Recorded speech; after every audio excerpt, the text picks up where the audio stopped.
Olá, pessoal. Eu espero que estejam todos bem. Meu nome é Tiago de Moura. Vamos tratar de um assunto de extrema importância, que é a reforma tributária.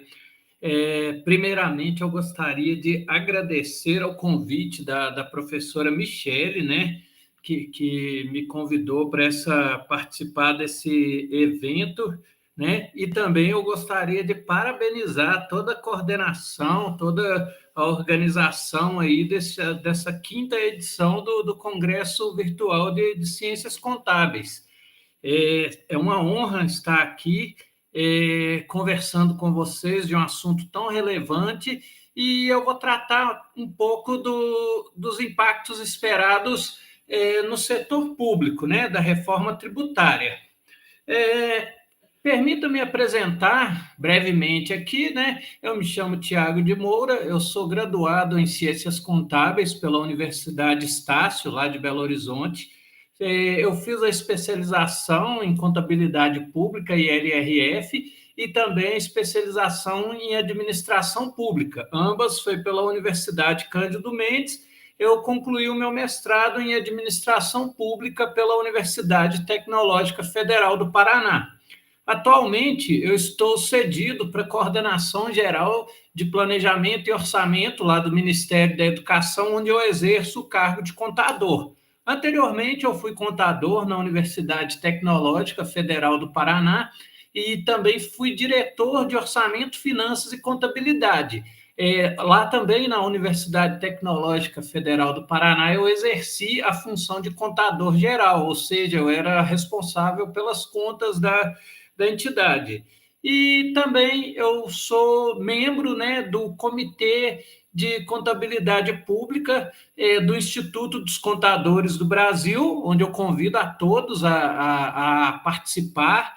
É um instituto feito de contador para contador, tá? Não há nenhuma cobrança para filiação. E também eu sou membro da Comissão do Contador Público do Conselho Regional de Contabilidade daqui do estado do Paraná. Bem, vamos ao que interessa, né, que é o tema que a gente vai tratar dos possíveis impactos da reforma tributária no serviço público, tá? Então, esse é o objetivo dessa apresentação, que é tratar esses possíveis impactos. Então, por que eu disse possíveis? A reforma tributária, ela, como sabemos, vem bastante notícias, né? Ela foi promulgada em dezembro de 2023.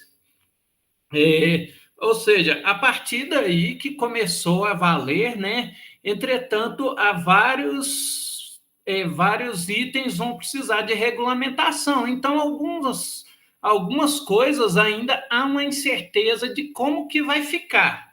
De toda forma, são alguns impactos que a previsão deles é praticamente certeira, digamos assim, né? Claro que trata de uma análise técnica, né, com base na leitura dessa reforma, ainda com base nas legislações fiscais, legislações contábeis, que essa apresentação vai ser feita. Mas por que eu procurei falar sobre a questão do setor público? Pois então, eu justifico por conta da relevância das tarefas realizadas aqui pelos profissionais da contabilidade no setor público, né? Todos sabemos que as tarefas do contador público, no caso, além de auxiliar os gestores para tomada de decisão, elas ainda contribuem para a transparência e prestação de contas, né? Então, traz ali a saúde financeira dos órgãos públicos, né? Então, quanto mais envolvidos a sociedade tiver em ter curiosidade, em pesquisar, né, as questões contábeis, mais ela pode entender como que está sendo o desempenho das entidades públicas. E quem traz essa informação é o contador, tá? Bom, então quais são esses possíveis impactos, né? E quais são as áreas impactadas? Eu vou trazer alguns exemplos, claro que para uma apresentação aqui de alguns minutos, né, beirando aqui 1 hora, que deve ser o tempo dessa apresentação, não tem como trazer nem detalhado e tampouco todos os possíveis impactos. Entretanto, eu selecionei alguns exemplos, né, trouxe aqui a questão da nova emenda, né, e vamos, aos poucos, demonstrando aqui alguns itens. Então, qual que foi a razão? Vamos contextualizar. Qual que foi a razão dessa reforma tributária, né? Durante anos, foi falado em reforma tributária, entretanto, é algo que nunca se concretizava, né? A gente tem um sistema tributário que é muito complexo. Há quem diga, inclusive, que o sistema tributário brasileiro ele é um manicômio tributário. Mas vejam bem, essa afirmação, apesar de ser um pouco assim engraçada, ela faz um certo sentido, tá? Porque, percebam, até setembro de 2023, conforme informações do Senado Federal, em matéria tributária, desde a Constituição Federal de 1988, foram editadas no Brasil 492.521 normas em matéria tributária. Percebam, são 2,31 normas por hora, se for considerar dias úteis. Em nível federal, tivemos edição de 42.534 normas de matéria tributária editadas. Vejam que por dia útil seria 4,81 normas.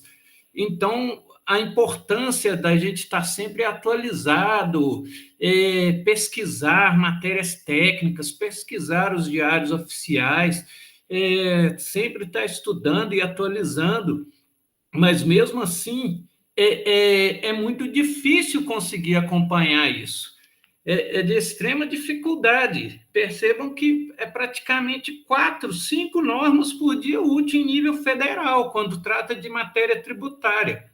Então, creio que a reforma, um dos pilares, ele trouxe a questão da simplificação do sistema, né? É a simplicidade, conforme eu apresento aqui os pilares dessa reforma, que é a simplicidade, a justiça fiscal, a manutenção da carga tributária global, a eficiência, né? Também essa complexidade, ela reduz aqui a eficiência, são gastas horas para conseguir apurar os tributos, analisar a questão de retenções, até mesmo as questões judiciais, né? Quantos processos judiciais tem, ou administrativos, né? Nos fiscos, seja o federal, estaduais ou municipais, né? Também a transparência do custo tributário ao consumidor. Veja, eu imagino que nenhum de nós sabe realmente quanto que é pago de tributo. Eu pego um exemplo, compramos em supermercado, né, recebemos aquele cupom fiscal que vem ali o percentual de incidência de tributos, mas ali é um valor aproximado, não tem um valor exato, nunca temos o valor exato que foi pago. E também um assunto novo, é um pilar da reforma, a gente vai ver adiante que vários trechos estão bem ligados, que é a questão da proteção ao meio ambiente, né? Visto atualmente a gente está sofrendo vários impactos aí, né, por conta da degradação ambiental, aquecimento global, enfim, esses são os pilares da reforma. Continuando aqui, né, eu trago onde que atua o profissional contábil no setor público. Quando eu cito aqui o profissional contábil, eu estou me referindo aos contadores, né, que são os bacharéis em ciências contábeis, com registro no Conselho Regional de Contabilidade do seu estado, bem como aos técnicos em contabilidade, que são aqueles portadores de diploma do curso técnico em contabilidade, né, e o registro no CRC, assim atendendo à legislação federal, que é o Decreto-Lei 9295 de 1946, que traz essas disposições, né, para exercer as tarefas contábeis, deve estar devidamente registrado no conselho, né? Vale lembrar aqui que o conselho ele não é um sindicato, como muitos confundem, né? Questão de arrecadação, de anuidades, não. O sindicato ele não é uma questão para lutar pela classe. O sindicato, o conselho, desculpe, o conselho ele não, as atribuições dele é fiscalizar e regulamentar a profissão, né? Ele não tem ali aquelas atribuições de sindicato, como muitos confundem, né? Apenas uma observação para conscientizar os colegas que estão assistindo, né? Muitas vezes há essa confusão. Pois bem, eu trago aqui alguns exemplos. A área de atuação do profissional da contabilidade no setor público ela é muito ampla, tá? Então, ele pode atuar aqui no planejamento de compras, licitações, né? Fazendo pareceres, elaborando planilhas de custos, né? Analisando as incidências de custos, incidências tributárias no planejamento de compras, né? Também aqui na fiscalização dos contratos, analisando recolhimentos de tributos, cumprimento de algumas obrigações, sejam trabalhistas, sejam previdenciárias, né? Se aqueles custos previstos estão correspondendo, né, àquilo previsto com o que realmente está sendo executado. Enfim, outra área também de extrema importância é no planejamento orçamentário. Essa que é uma das áreas do setor público que vai ter mais impacto com a reforma tributária, né? Visto que está diretamente ligado com a arrecadação de tributos, né? O gestor ele faz o seu planejamento orçamentário ali, né? Que é o projeto de lei de orçamento anual, o projeto de lei de diretrizes orçamentárias, né? O projeto do plano plurianual, com base em informações geradas pelo contador público, informações vindas dos demonstrativos contábeis, né, que são os relatórios contábeis de propósito geral, a nomenclatura usada ali na norma brasileira de contabilidade, NBC-TSP, estrutura conceitual. Então, por meio dos balanços, balanço orçamentário, balanço financeiro, demonstração das variações patrimoniais, o contador ele gera informações e o gestor, com base ali também em relatórios gerenciais, né, das contas contábeis, ele toma a decisão e essas informações têm que ser fidedignas, né? Então, além disso, tem a questão da auditoria fiscal e contábil. Essa que muitas vezes na área pública, esse tipo de auditoria, infelizmente, não é cumprida a regra, que é uma atribuição privativa dos contadores, né? Conforme a resolução 1640 do Conselho Federal de Contabilidade e o próprio Decreto-Lei 9295 de 1946. Entretanto, muitos fiscos aceitam servidores para esse tipo de auditoria com qualquer formação. Infelizmente, né, mas há também aqueles que seguem a legislação. Também, com essa reforma, é uma área que terá mais importância, já é uma área de extrema importância para arrecadação, combate à sonegação, né? Mas também adiante a gente vai ver que tem extrema importância. A parte das retenções tributárias, né, quando a gente está trabalhando aqui com liquidação das despesas, ali vem o momento de efetuar a retenção de tributos, né, seja do imposto sobre serviços, seja dos tributos federais. Apesar que essa análise da retenção, o ideal, uma boa prática seria de ser realizada no momento do planejamento da compra ou da licitação. mas, infelizmente, essa boa prática não é muito adotada no setor público, tá? A outra área que pode haver atuação é a assessoria e consultoria aos órgãos de controle, seja interno, seja externo, né? Os próprios controles internos dos órgãos, as auditorias internas, né? Os tribunais de contas, seja o Tribunal de Contas do Estado ou o Tribunal de Contas da União, também há demandas dos fiscos, né? Sempre há questionamentos, e aí o contador ele auxilia ali o gestor a efetuar respostas, atender as demandas desses órgãos. E também a atuação propriamente dita aqui na execução, né? Que eu costumo dizer que é o chão de fábrica, é onde ali está o profissional está fazendo ali o débito e crédito, fazendo a execução contábil, né? A apropriação de despesas, de receitas, de ativos, passivos, né? A própria execução financeira, que é quando efetua o pagamento ali, né, das liquidações, a execução orçamentária, que trata aqui da emissão de notas de empenho, né, e a execução patrimonial.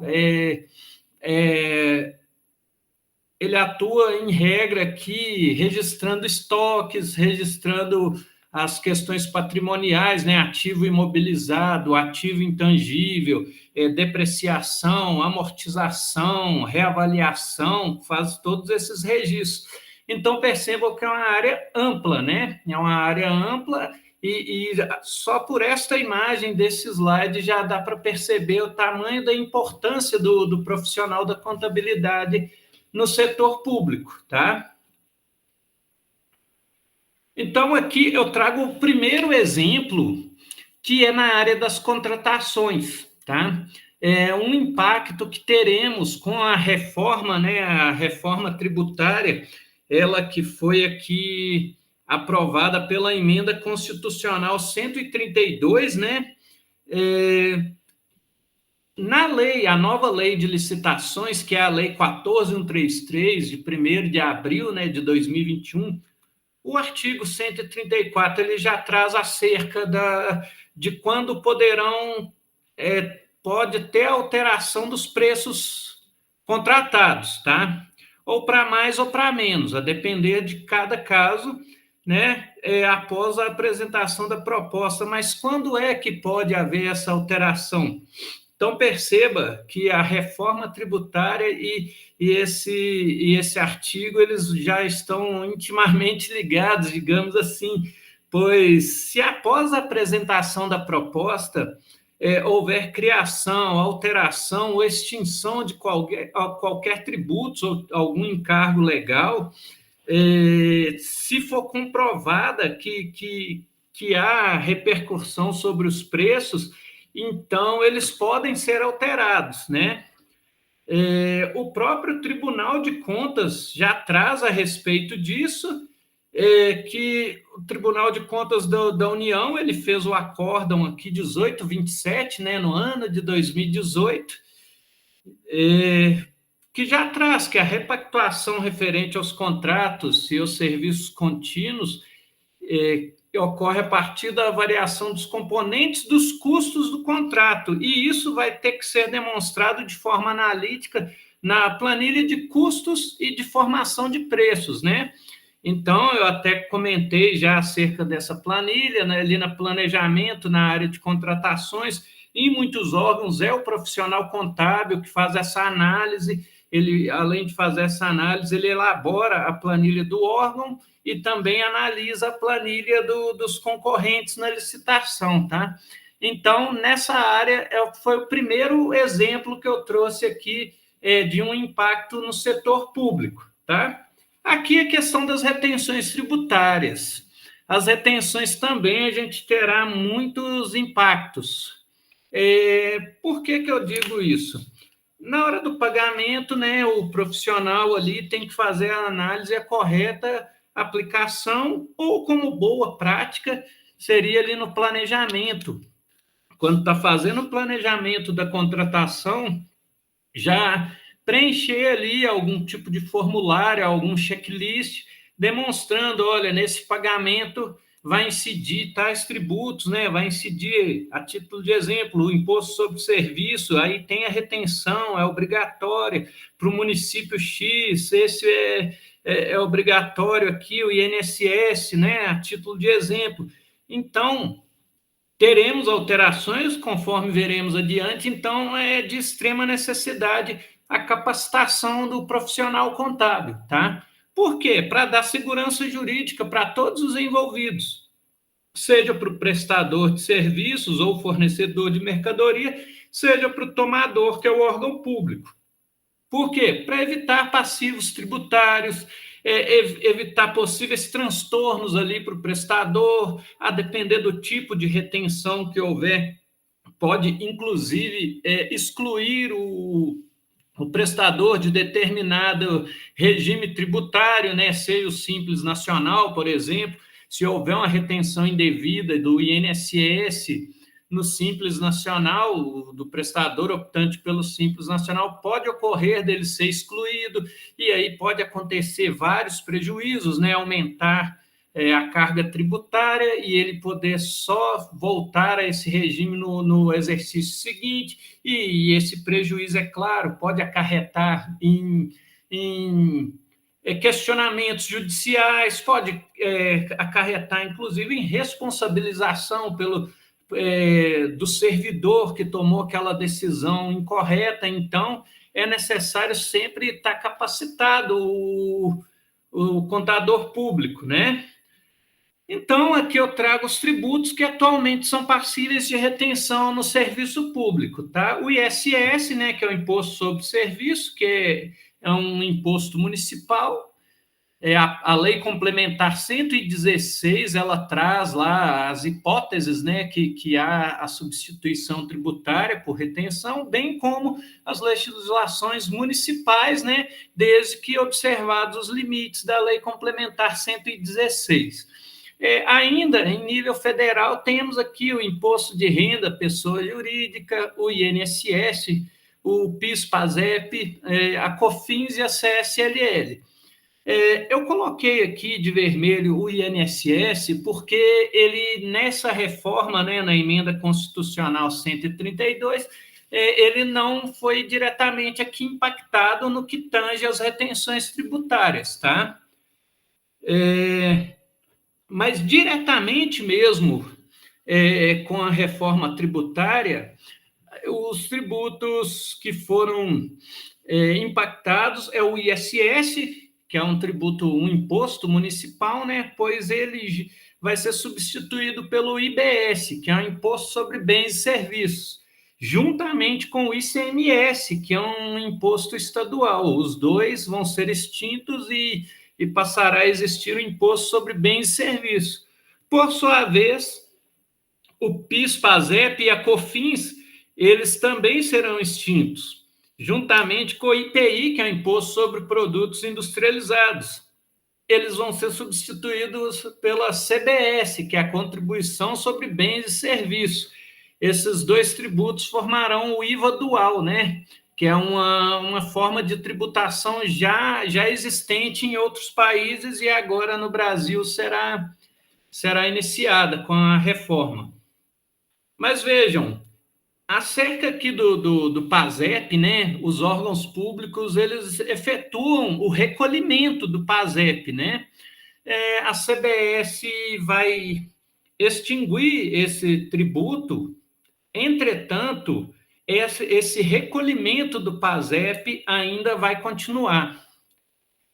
Os órgãos públicos, eles recolhem sobre 1%, né, do valor mensal das receitas correntes arrecadadas e das transferências correntes e de capital recebidas, exceto as fundações. Essas fazem o recolhimento com 1% sobre a folha de pagamento.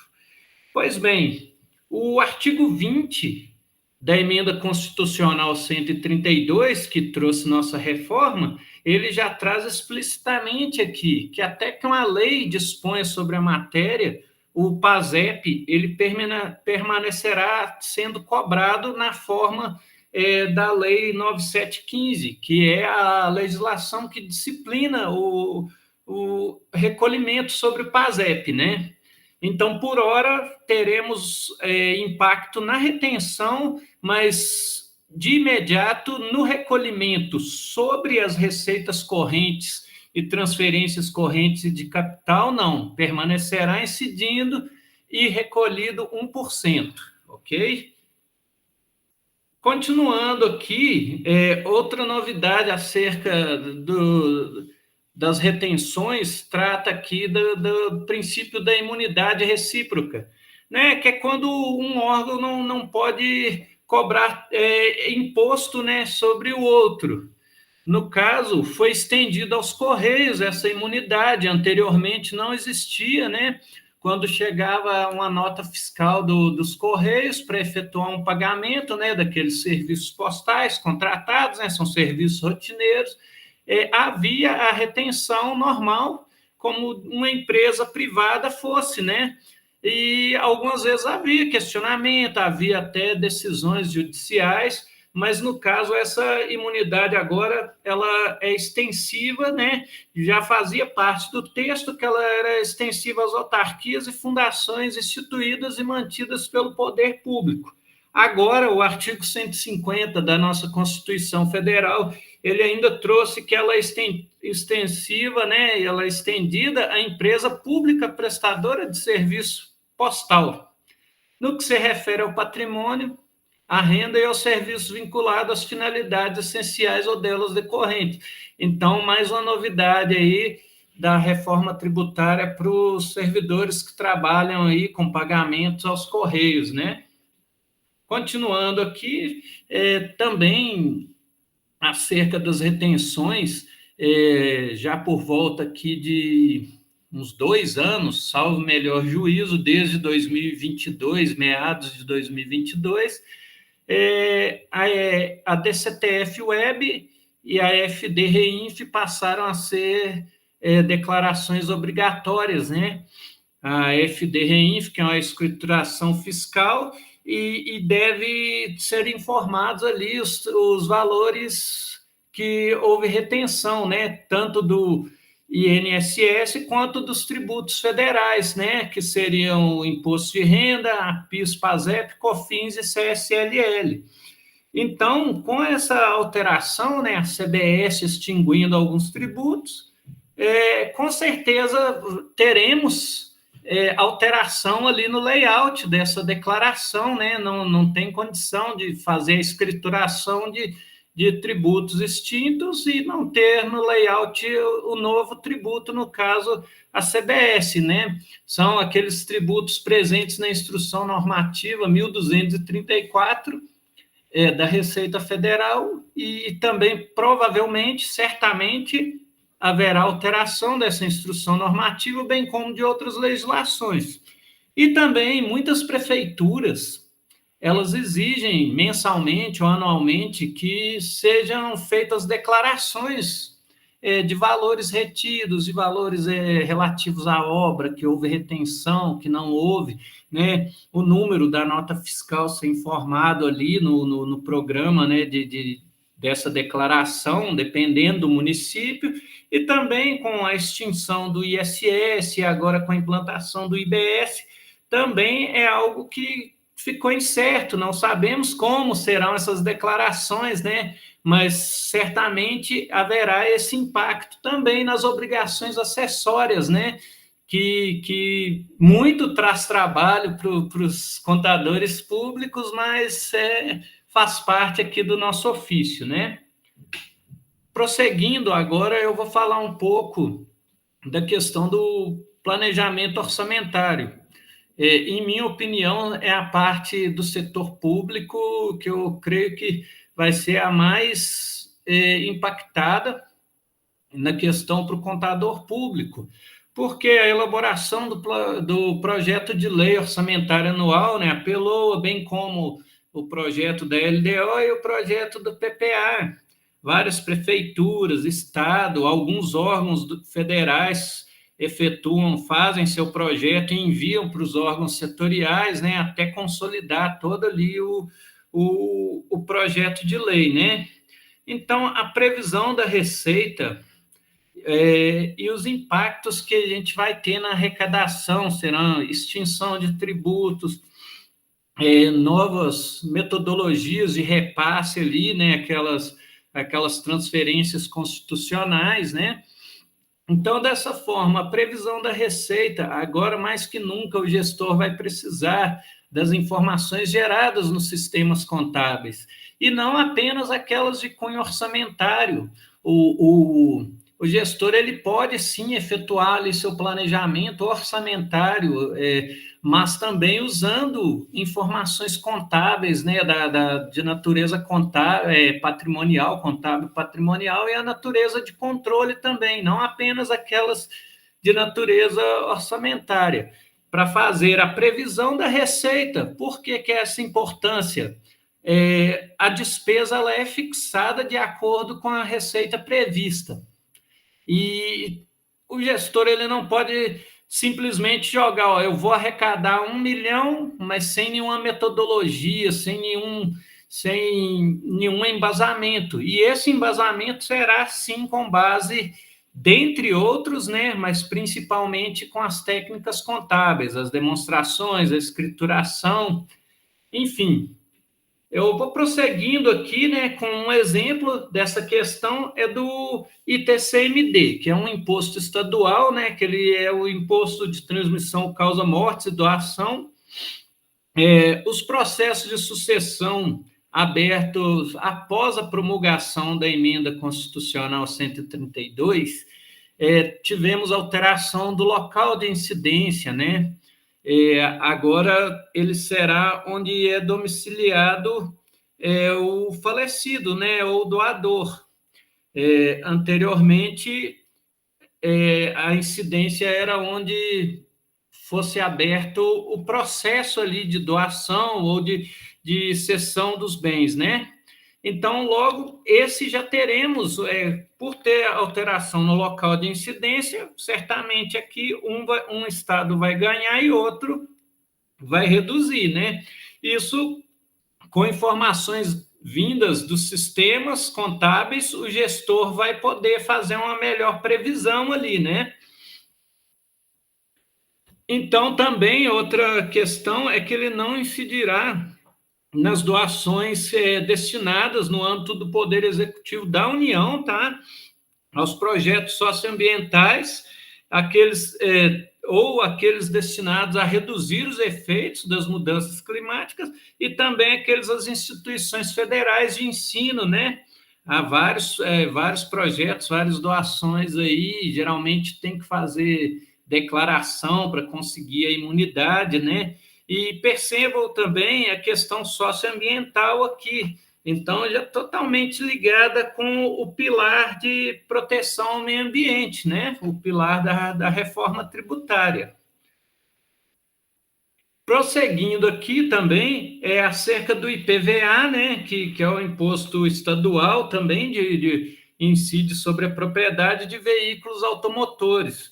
O que houve com a reforma? Ela trouxe que ele vai incidir sobre novos bens, né? Não apenas os veículos automotores terrestres, mas também os veículos automotores aquáticos e aéreos. Então, certamente vai impactar na arrecadação e não só do Estado. Por que não só do Estado? Apesar de ser um imposto estadual, 50% do valor arrecadado cabe ao município ali, né, onde está sediado ali, emplacado os veículos, né? Então, mais um impacto na arrecadação e, consequentemente, um impacto no planejamento orçamentário, né?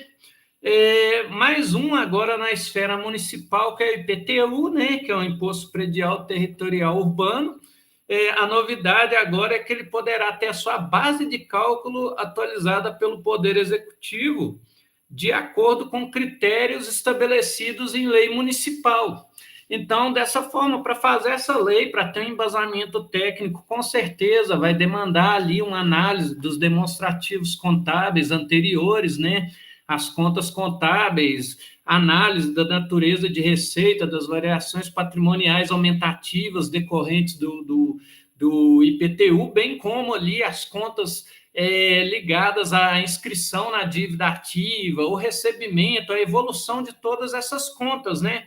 Então, fica mais um exemplo aí de um tributo que vai impactar no setor público e no trabalho do contador público, tá? Continuando aqui na previsão da receita orçamentária, né? O IBS, o Imposto sobre Bens e Serviços, né? Ele cabe aos estados e municípios. Entretanto, tem a parte que o estado distribui para o município, né? Que seria 25% da arrecadação que cabe ao estado, né? Dessa forma, como que vai ser o critério? Alterou anteriormente a distribuição ali do ICMS, né, o repasse, tinha critérios e percentuais diferentes, tá? Agora, o critério principal é o critério populacional, que é 80%, 5% será dividido igualmente a todos os entes, 5% por indicadores ambientais a serem definidos na legislação estadual e 10% por indicadores sociais de melhoria. Veja esses 5% dos indicadores ambientais em legislação estadual, é um exemplo de que alguns estados já adotavam ali a distribuição do ICMS, chamado de ICMS verde, tá? Não era um novo tributo. Alguns estados dispunham em sua lei, né? Pois anteriormente eram 35% da arrecadação, desses 25% eram distribuídos de acordo com a legislação estadual, e algumas dispunham sobre a questão do ICMS verde, que é uma distribuição maior para aqueles municípios que têm maior preservação, apenas a título de exemplo, né, sem entrar em detalhe.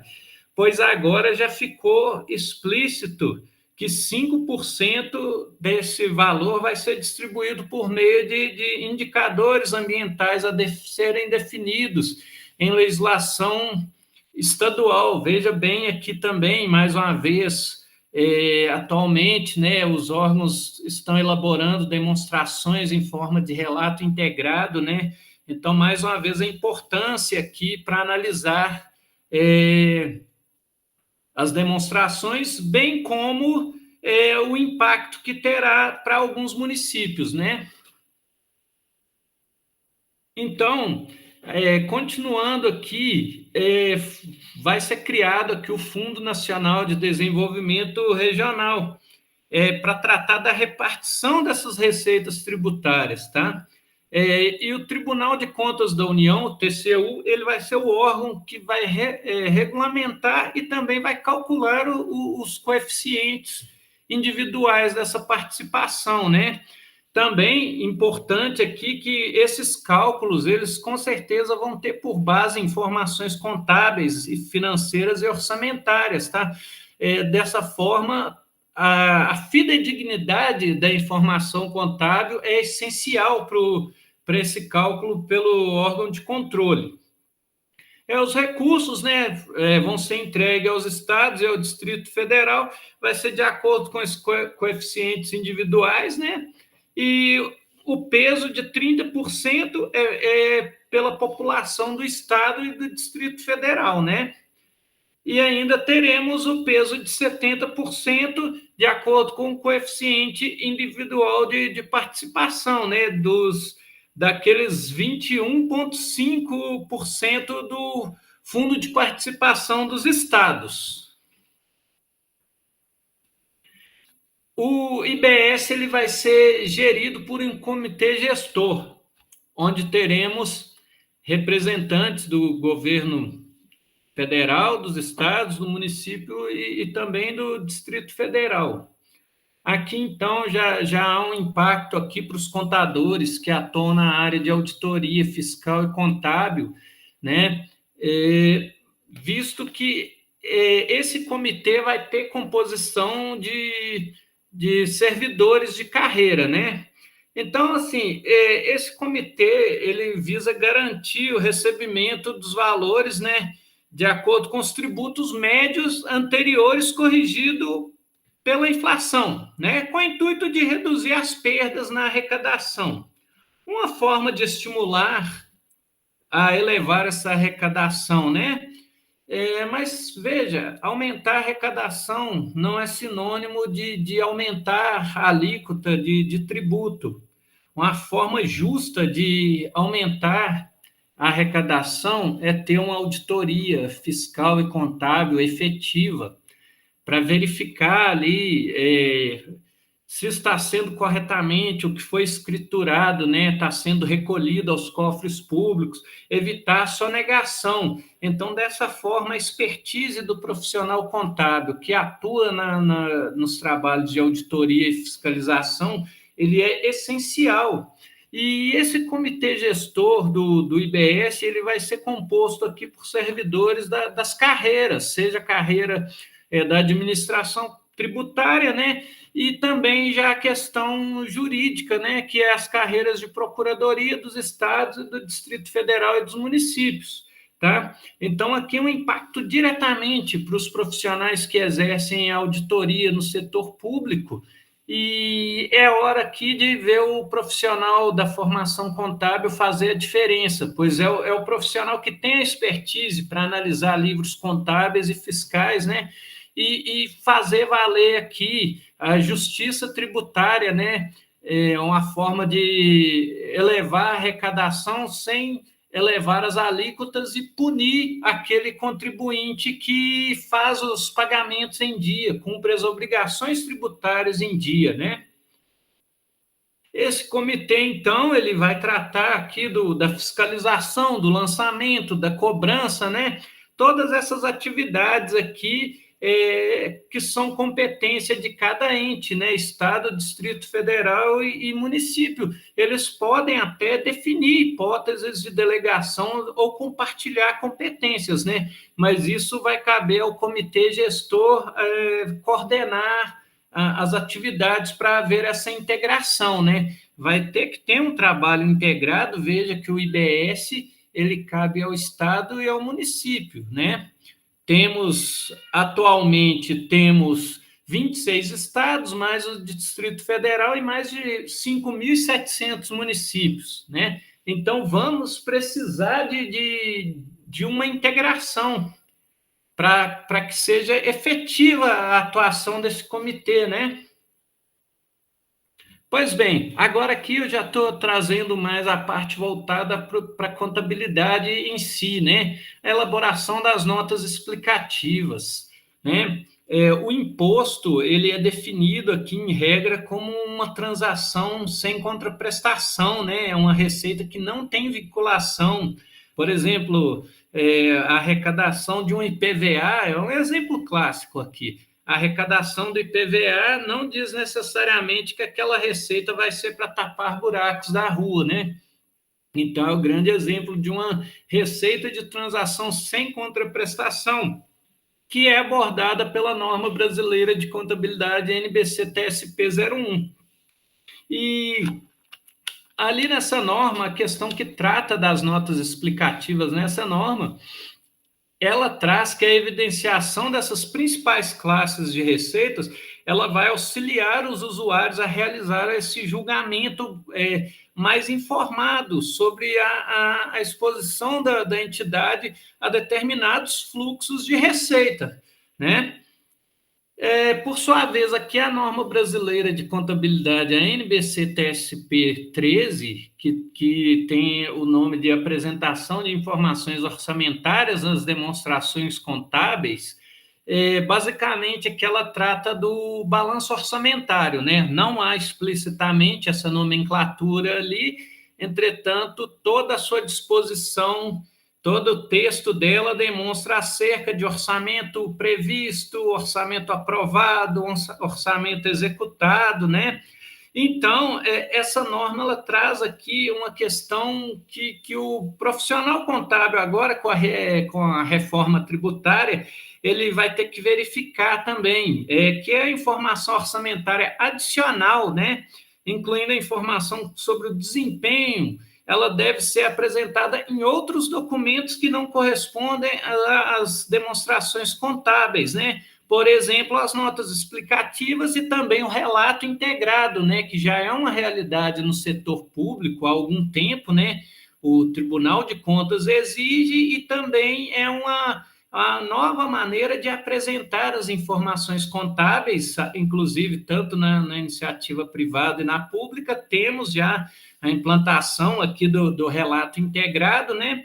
E a norma, né, editada pelo Conselho Federal de Contabilidade, ela incentiva a fazer a referência cruzada nas demonstrações contábeis para tais documentos, né? Então, por exemplo, aqui o balanço orçamentário, ali na linha receita prevista, o valor X, né? Então, esse valor vai ter que ter ali uma referência, ó, a receita arrecadada, a nota explicativa, vamos supor, nota explicativa 1. Então, você vai ali na nota explicativa 1, que vai estar disposta, né, no relato integrado, no relatório do contador, enfim, vai estar explicando ali como que houve a previsão daquela receita, né? E aí depois a receita realizada, como por que houve divergência entre a previsão e a efetiva arrecadação, né? E com todas essas alterações, vai ser essencial, né, o contador incluir isso nas notas explicativas, para que a população tenha acesso a isso, né, para fazer valer ali o objetivo das informações contábeis, né, que é prover o cidadão que paga os tributos, né, que é o principal usuário delas, que é prover de transparência e prestação de contas, né? Também outra implicação que a gente vai ter acerca dos registros contábeis é a questão do PECASP, né, que é o Plano de Contas aplicada ao setor público, visto que esse plano ele é a estrutura básica da escrituração, né? Ele vai formar ali um padrão das contas para permitir esse registro sistematizado. Porque, veja, se cada órgão, cada ente tivesse um plano de contas diferente, ia prejudicar a informação contábil, né? Não teria qualidade, não teria fidedignidade e, principalmente, não teria a comparabilidade e compreensibilidade também, tá? Então, dessa forma, o plano de contas vai ter um impacto, né? Visto que as questões do registro da codificação para consolidação, né, de exclusão, inclusão na consolidação ali para o balanço geral da União. E com esses tributos agora compartilhados entre Estado e município, né, alteração de tributos, creio que vamos ter alteração, então, na codificação de algumas contas, também na codificação orçamentária mesmo, né? Seja na despesa, nas classificações da despesa, seja também na natureza da receita, né? Teremos alterações, creio que a Secretaria do Tesouro Nacional já está trabalhando nisso, inclusive, tá? Então, o PECASP ele permite que seja elaborado aqui as demonstrações, né, no caso, o balanço patrimonial, balanço orçamentário, balanço financeiro, demonstração das variações patrimoniais, demonstração dos fluxos de caixa e a demonstração de mutações do patrimônio líquido, bem como esses demonstrativos fiscais, né, que é o REL e o RGF também. Então, esse PECASP padronizado, ele contribui para a transparência da gestão fiscal e do controle social. Dessa forma, os entes eles somente podem detalhar até o nível posterior ao nível apresentado ali no PECASP, né, que é um plano elaborado pela Secretaria do Tesouro Nacional. A única exceção é ao quinto nível, que é onde a gente vai ter esse impacto na hora do registro contábil, tá? Porque o quinto nível, eu falo o quinto dígito, né? Ele tem uma codificação especial, o intra-orçamento fiscal e seguridade social, né?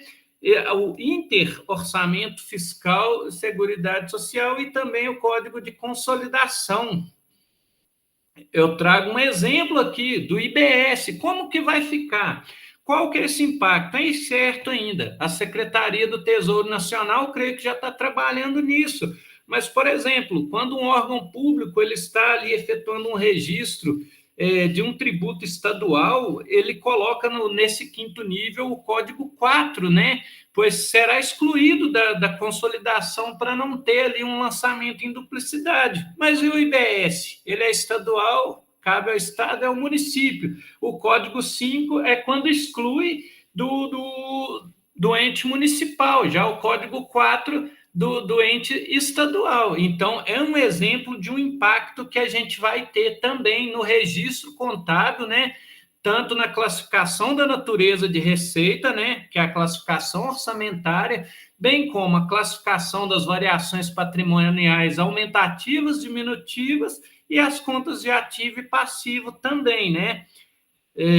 Essa codificação ela se aplica apenas nas contas de natureza da informação patrimonial, né? Quais sejam elas?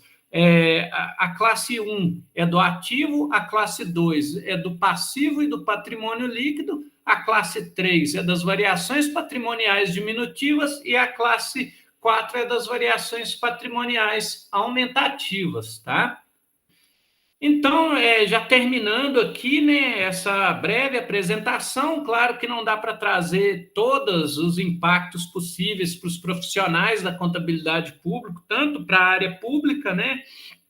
A gente tentou trazer aqui os principais e aqueles que já há uma certeza do que vai ocorrer, né? Ou, se não há certeza do que vai ocorrer, temos pelo menos a certeza de que vai ocorrer alguma coisa ali para adaptar essas mudanças, né? Então, eu concluo aqui que os profissionais da contabilidade, né, eles devem se capacitar, tá? Eu incentivo e eu também faço parte disso, capacitar, ser proativo, fazer leitura, tá? Mas fazer leitura de questões técnicas e científicas, né, para se capacitar sobre essa reforma, para não se deixar levar por questões de opiniões políticas, partidárias, né? E a gente fazer apenas a leitura técnica e científica para poder aplicar a ciência contábil aí, que vai ser de extrema importância para a sociedade, para o gestor público e para o contador público. Por sua vez, aqui os gestores também eles vão ter que dar mais importância para as informações, tá? Muitas vezes há apenas aquele olhar sobre a despesa pública, né? Mas não, agora vamos ter que ter uma análise mais acurada aqui sobre a receita pública, as variações patrimoniais aumentativas, enfim, o gestor que não ampliar ali sua análise, né, com as informações que o contador coloca à sua disposição, ele com certeza vai ficar para trás, né? Então, eu agradeço novamente essa oportunidade, foi uma honra participar aqui, né? Apresentar para vocês um pouco desses impactos no setor público. Eu deixo aqui meu contato, tá? Meu e-mail, eu estou sempre à disposição para trocar uma ideia, trocar conhecimento, tá? E deixo também os contatos do Instituto dos Contadores do Brasil, o qual eu novamente convido vocês a fazer parte, tá? E o Comitê do Contador Público, em breve, a gente vai iniciar os nossos trabalhos e eu convido todos a fazerem parte, tá?